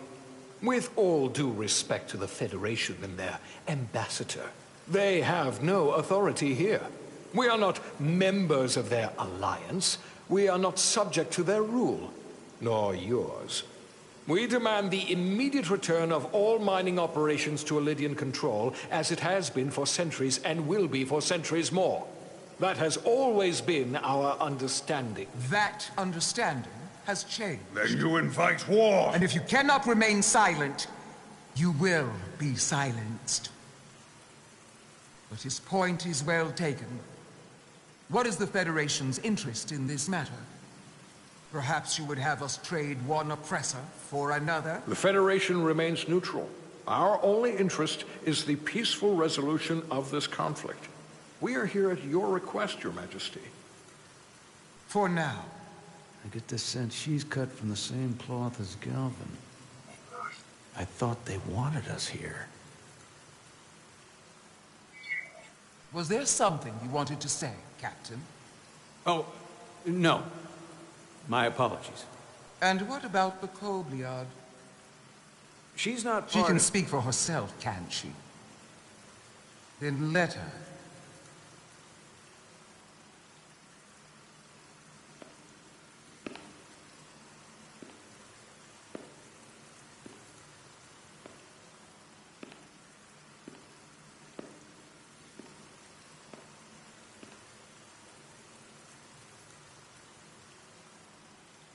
Now then, one should know their place. What you might be somewhere else is not what you are here. Which is standing before a queen. And a queen deserves respect. A bow is not too much to ask. Is Hotari Prime, heart of the Hotari system. My apologies, Your Majesty. I meant no disrespect. Better. You are Kobliad. Your people suffered brutal treatment at the hands of the Cardassians. Their injustice towards the Kobliad is as unimaginable as it is unforgivable. Not unlike how we have been treated by the Elidians. As much as they'd have you believe they are the victims here, remember it was the Hotari who attacked us. Hundreds of innocent Elidians were slaughtered without mercy in those mines. The blood is on their hands, not ours! Quiet! If after all the Kobliad suffered, you finally had the chance to right that wrong, to get out from under their control, would you take it? Or would you negotiate a peace?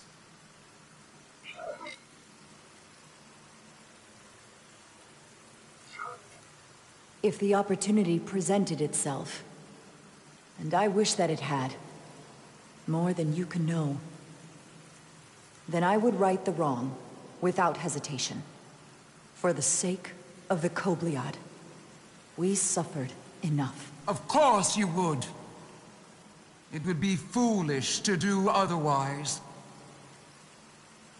The Federation is the most powerful, most advanced alliance in the galaxy. It's widely known we have an abundance of dilithium in our mines. And it's in your interest to secure a steady supply. Your Majesty, if I may. Ambassador Spock would have us believe you're here as a neutral party in the interest of peace. So why are you really here? I want the truth, not your Federation rhetoric. It's possible the Federation has an interest in both peace and securing a steady source of dilithium. One does not preclude or prevent the other. But that's just my personal opinion. Given the Federation has done business with the Elidians for decades, I would agree. It's entirely possible, if not highly likely. What they haven't said, but cannot deny, is a simple truth. The dilithium trade would not and will no longer exist without Elidian involvement. We created it for the benefit of everyone, especially the Hotari.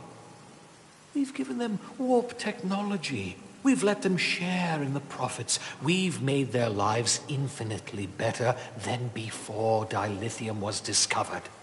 All of that goes away if the Federation turns a blind eye to their treachery. That is enough of your lies! The Hotari are quite capable of running the mines. We've done so for centuries. So tell me, who deserves control of the dilithium trade and the mines on Tau? Who should the Federation recognize? The Hotari or the Elidians? only be one or the other, not both. If I have to choose only one, then it would have to be the Hotari. Well said. How could the just and wise Federation make any other choice? This is an outrage. The Federation has lost all credibility. The mines are ours. Lydia will not be deterred. We will take back our mines by any means necessary. And you will see more blood spilled. I am more than willing to address your concerns, Your Majesty. Yours as well, Representative. But I suggest we could have a more productive conversation with a smaller group. Perhaps only the most essential representatives.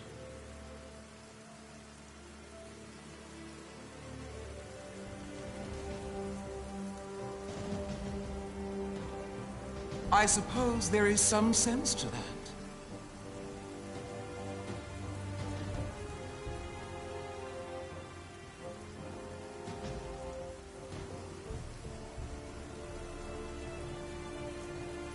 I hope we meet again. Commander Jara Rydek, Your Majesty. It's been a pleasure, Commander Rydek.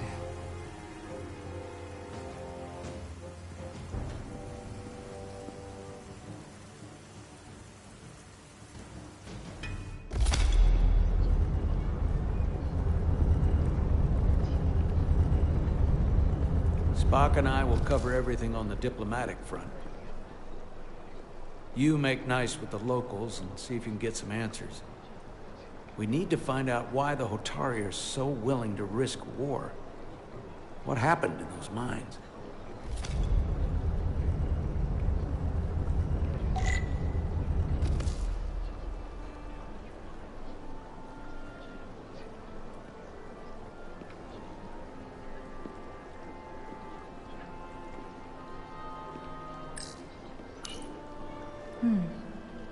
Soothing.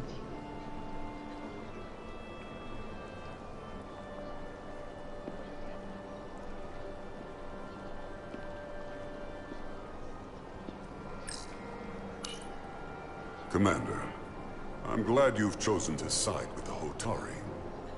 I knew the Federation would see through the Elydians' baseless claims and protect the interests of my people. To be clear, I'm not on either side of this conflict. Our only interest is peace. I will keep that in mind. I assume you were there, the day the mines were seized from the Elydians. Not seized. Reclaimed. And restored to their rightful owners. Yes, I was there. We had to be decisive. Before the Elydians could even realize their worst nightmares upon them. I'm curious why the Elydians haven't fought back. They have the ability to retake the mines anytime they want. Ability is one thing. Courage is another. The Elydians know any hostile action on their part will not end well. They respect one thing above all else, and that is force. The greater the force, the more certain the outcome. Any talk of making peace is just that, and worth little without the strength to secure it. Which makes me wonder about your ship, the Resolute. Undoubtedly the Federation's finest warship. Ready to contend with anything the Elydians might have in store. Or is that not true? Maybe I've misjudged it. No need to worry. Even in a worst-case scenario, the fleet is always within reach. But it would probably take them quite some time to get here. Maybe. Or we might have other ships in the sector. Of course. Sidron. A pleasure meeting you, Commander. I'm sure we'll cross paths again.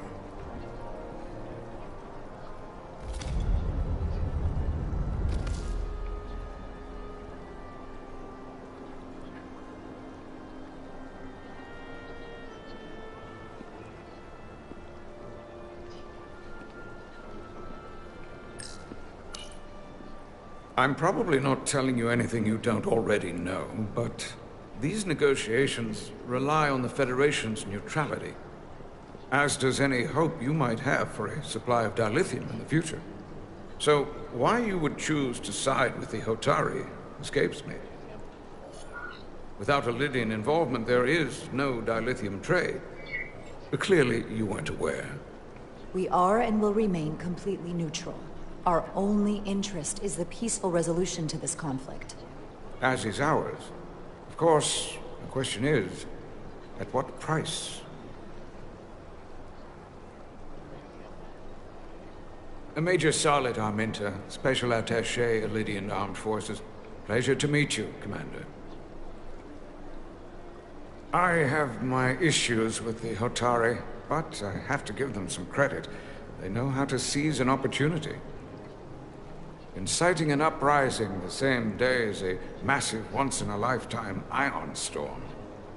Our assumption was that this storm was just an anomaly. Yes, a very convenient anomaly. At least, that was what we were told. Of course, I wasn't there. But who am I to say otherwise? Something tells me there's more to the story. So what really happened? Well, the official story is that it was the storm that enabled the revolt. How else do a bunch of unarmed, unorganized miners seize control of an entire moon, much less thousands of mines?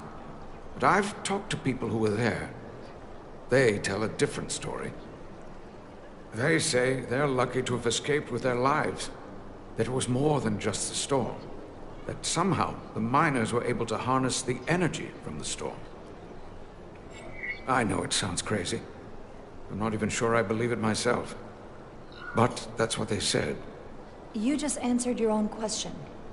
How do a group of miners do something that in theory can't be done? That's how. Harnessing the storm. But even if it's true, how does that even happen? You tell me. If you'll excuse me, Commander Ryder.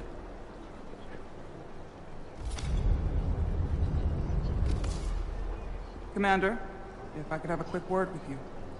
Of course. I'm encouraged to see the Federation supporting my people.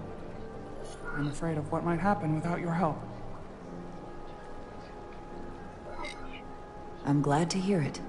I just hope you're not the only one who feels that way. I apologize for that. These are unusual times, to say the least. Much is changing. I saw you speaking with the Illydian. I'm sure they're painting themselves as the victims. The Illydians are under the impression the Hotari are somehow the cause of the ion storm. Which I'm sure they attribute to our lack of experience or sheer inferiority. But we are as much the victims of this horrific storm as they are. For the first time in our history, the Hotari have the upper hand. We see ourselves as strong instead of downtrodden. New voices have risen up. Old voices shouted down. Galvin and Sidron have become national heroes. Now they have the Queen's ear. Better or worse, depending on your perspective. I assume they've taken your place. I was one of the Queen's most trusted advisors. And I hope to prove myself worthy of being so again. Which is why you're here. My fear has been that the Illydians will launch an attack and crush us. You've seen their starship, no doubt. They could have retaken the mines whenever they wanted to. But it never happened. And as strange as this may sound, I'd almost say they're afraid. I just don't know what they're afraid of. It's still the same bluster and bravado you would expect from them. But it has no teeth. Like they're afraid of what might happen. Was it for fear of the repercussions, once the Federation became part of the equation? Possibly. But I almost want to say this was from the very start. Before engaging the Federation was even on the table.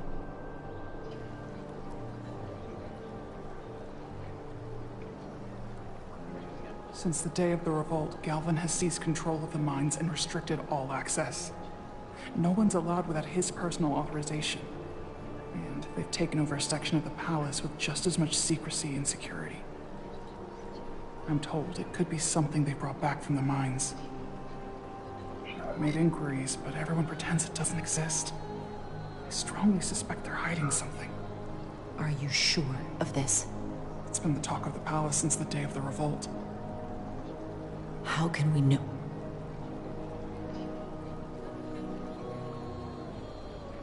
I'd better see what's happening. Do you think you can find out what they're hiding? I need to see proof of something before I can make my case to the Federation.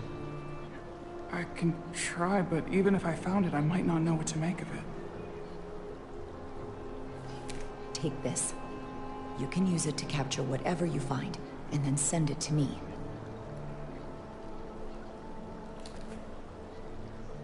Thank you.